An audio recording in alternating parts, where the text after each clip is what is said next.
Hi there, it's John here from Smallfish Business Coaching, and this month I'm going to talk about cash flow.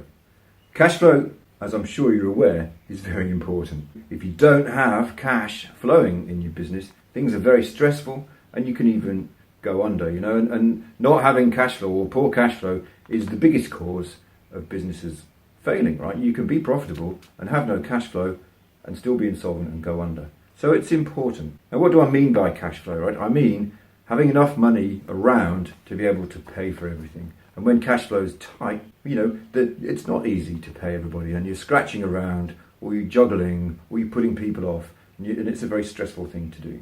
So how can we loosen up tight cash flow?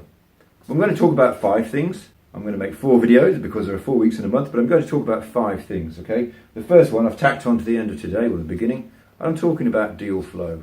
I'm talking about doing enough marketing, selling hard enough, working those 2 machines in your business so that there's enough business coming in, bringing with it some profit that you can use to increase the flow of cash in your business, okay? I'm not going to spend time on that today.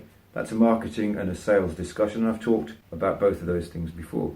So today and this month I'm going to talk about some specific cash flow related topics. And there are 4, right? Better margins. If you've got better margins, the cash will flow better. Knowing your numbers, knowing what your margins really are and not guessing.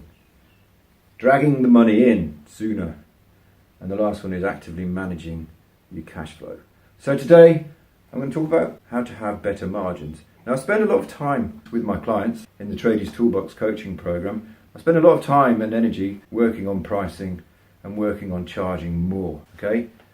And the way to better margins, of course, is to have a higher price and lower costs. No shit, you say, right? To charge a bit more and pay a bit less. So in my coaching, I talk a lot about how we can charge a bit more and how we can justify that and how we can defend our price and how we can match our price point or our price position to our quality position in the marketplace. And that's not what today's about. Today is about a simple exercise. Be like Nike and just do it, right? Just go ahead and put your rates up, your meterage rates or your hourly rate or your builder's margin, if that's what you do. Put it up a little bit. Just a little bit, 5 or 10%. Go on, I dare you, right? And if you think I'm being silly, I'm not, This actually works. I've done this countless times, not with every client, right? And if you really feel like you can't, that's your choice and your call. But most of you, right, probably 3/4 of you, will be able to put your price up a little bit without any adverse consequences. So go on, go and have a think, go and challenge yourself, and I dare you. Now, I've made a download which goes along with this video. There's a link somewhere below. Download the little worksheet and write yourself a commitment of how much you're going to increase your rates by and when you're going to do it.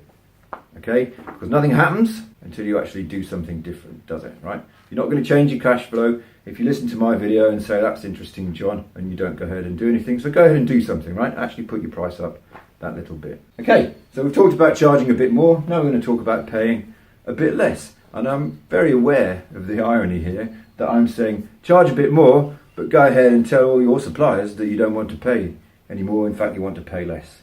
I understand it's ironic, but we're not here to worry about irony. We're here to worry about your profits. What we need to do is approach all your suppliers, or your subcontractors, or both, and ask them to squeeze a bit harder. Ask them to give a bit more. And again, not very much, 2% or 5%, right? Your material suppliers, I reckon, go for 5%. You're talking there to somebody who doesn't often own the business, who possibly has the ability to discount a bit, and many people that I know don't bother asking, right? So if you don't bother asking, go ahead and ask, right? Make the calls.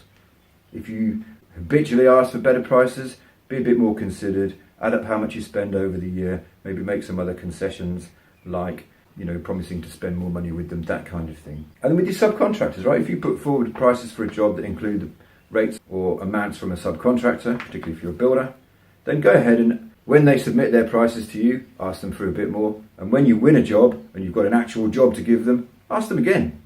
Like, seriously, do this, right? This has happened to me throughout my career as a salesperson. My customers have done this to me. This is how it's played. Go ahead and ask them for a bit more. 2% is very easy for somebody to give. So ask. If you don't ask, you don't get, as my grandma used to say. So go ahead, right? Put your price up a bit. I dare you. Squeeze your suppliers and your subcontractors a bit. I dare you as well. Go ahead and make those calls. And on the worksheet, there's a space for you to identify all your major suppliers and subcontractors, write their names down and commit yourself to when you're going to go and do this. So I'm John, I'm from Small Fish Business Coaching. I hope you actually do this. I hope you do it and make a difference to yourself. If you're a bit scared or a bit concerned about how you might do this, give me a quick call or book yourself one of those 10-minute chats with me. There's a link below and I'll talk it through with you. See you later.